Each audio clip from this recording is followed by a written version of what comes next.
গতকালকে মহামান্য রাষ্ট্রপতির সংসদে ভাষণ নিয়ে সারা দেশে তোলপাড় সৃষ্টি হয়েছে।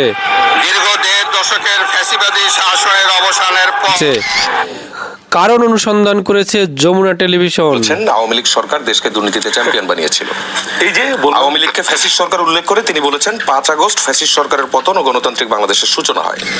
আরো বলেছেন ফ্যাসিবাদী শাসনে ইসির প্রতি জনআস্থা শূন্যের কোটায় নেমেছিল। প্রশ্নটা হচ্ছে ভাষণের এই অংশগুলো কি রাষ্ট্রপতির নিজের নাকি সরকারের চাপ ছিল? প্রশ্নটি হচ্ছে ভাষণের এই অংশটি কি রাষ্ট্রপতির নিজের নাকি কারো তৈরি করা ছিল? চলুন দেখি উত্তর কি পেয়েছেন তারা।